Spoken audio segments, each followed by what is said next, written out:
Oke, halo semuanya. Jadi ini adalah market euro dan kita akan langsung saja untuk review yang semalam. Jadi ini adalah time frame H4 dan kamu bisa lihat ya, di sini ada relative low yang bagi saya masih mencurigakan. Tapi ketika ini terbentuk, harga langsung deliver ke bawah. Ketika gap ini dan gap ini sama gap ini nggak sebenarkan, ini ada something wrong. Sehingga ketika ini di block, maka ini menjadi shift in market structure. Artinya untuk sekarang kita akan menuju premium liquidity dan kita tidak akan menuju discount liquidity. Nanti ini akan ditinggalkan. Oke, dan ada order block sama fair value gap. Jadi as long as ini nggak di close di bawah, maka masih strong naik ke atas. Boleh-boleh aja kalau misalnya dia retrace ke bawah lalu baru naik, tapi itu bukan best scenario. Kenapa? Time and price. Jadi biasanya adalah ke atas. Take out this liquidity. Oke. Nah, ini adalah time frame dari H1. Jadi kalau kamu lihat ya, ini adalah order block, fair value gap, dan ini juga adalah order block. Jadi karena ini setelah ini displacement keras dan ada order block, maka saya nggak mau ini close di bawah. Weak nggak apa-apa, tapi jangan sampai close di bawah. Ketika itu close, maka itu akan menjadi sangat susah untuk naik ke atas. Mungkin bisa besok atau lusa. Artinya market kemungkinan besar masuk dalam kondisi sideways. Ya. Nah, sekarang di M5-nya. Jadi kalau kamu perhatikan ya, ketika ini masuk ke gap H4, di saat yang sama, itu bodinya masih close di dalam order block M5. Dia sweep, lalu di sini melakukan shift in market structure.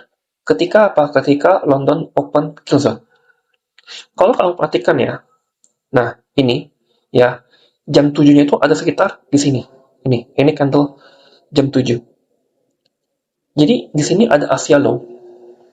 Nah, selalu ada tuh skenario kan. Kalau kamu mau bullish itu bisa Asia reversal atau LOTD. Nah, ada yang ketiga sebenarnya, yaitu London extension. Ya, jadi Asia low itu nggak perlu diambil sama sekali. Dan saat London, kamu tinggal mencari retrace internal aja untuk follow order flow-nya untuk bisa lanjut ke atas. Dan itu yang terjadi di euro. Jadi ini adalah sweep sell side, shift in market structure, fair value gap, inversion. Gap ini nggak perlu diisi, gap ini nggak perlu diisi. Ketika ini, candle ini turun, masuk ke gap ini, itu terjadi saat makro. Ketika ini reject, harga turun tinggalan technical high, kamu tahu market akan begini topnya. Jadi ini bukan shift sell, ini bukan shift sell ya, hati-hati. Dan gap ini nggak diisi, maka ini akan tembak ke atas dengan sangat cepat sekali. Karena itu adalah ciri-ciri dari algoritmik. Ketika high ini udah di taken, ya, fair value gap, dia hold, expansion, bullish order block, gap, gap, ya, gap, fokus yang pertama, memang dia turun ke sini, tapi lihat bodinya stay di dalam ini. Artinya apa? Kita akan go higher. Bullish order block lagi, fair value gap, makin gak diisi, perhatiin ya. Ketika ada seperti ini, ada OB, ada gap, kamu fokusnya ke ini. Tapi penempatan stop loss kamu tuh di bawah ini. Kita nggak mau ya seperti ini. Misalnya kayak, oh tapi gimana kalau saya begini? Oh, oke, oke.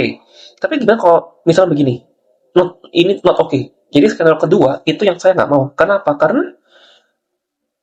Karena ya ini udah tinggal setetes menuju hal ini. Kalau dia retrace lebih lama lagi, itu sudah nggak ideal. Terlalu lama spend waktunya. Oke, dan kenapa terlalu lama spend waktunya? Karena dari HTF-nya aja, nih, lihat ya, dari HTF-nya aja, ini hanya sentuh dikit doang. Dia nggak sentuh midpoint bahkan. Nah, kalau kamu udah belajar chapter 9, kamu tahu kan? Tandanya apa? Kalau harga nggak sentuh midpoint, dia hanya coba set test. Itu adalah order flow entry IOFD. Jadi dengan logik itu, maka kita bisa mempredik bahwa, oh gap inilah yang bakal tahan. Sama OB ini. Ini nggak akan diisi, ini nggak akan diisi. Jadi itu based on experience kamu belajar. Kamu nggak akan bisa paham kalau saya cuma sekali ajarin atau 2 kali ajarin. Itu kamu harus sering latihan, sering type reading, sering baca. Oh gap ini nggak diisi, gap ini nggak diisi kan.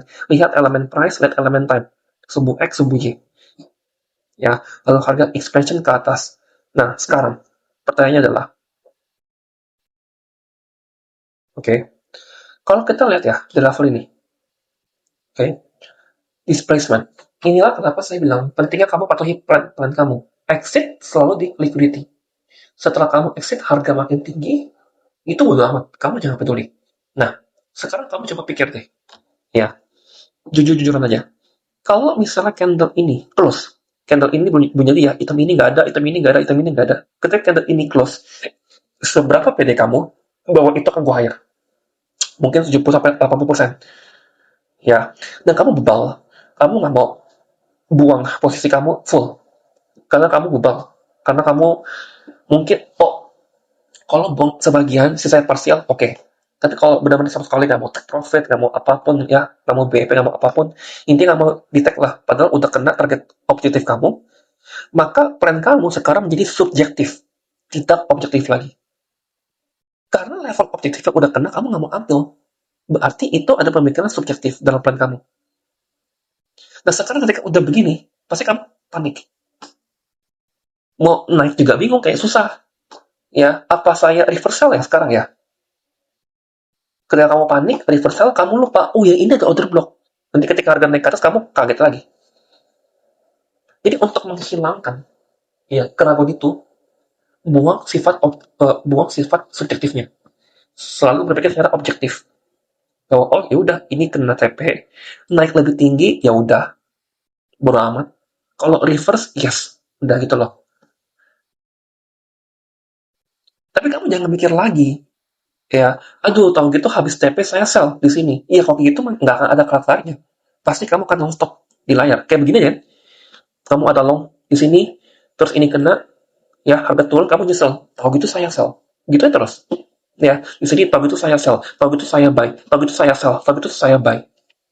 Gak jelas gitu loh. Subjektif sekali itu. Ya, jadi seperti itu. Semoga bermanfaat.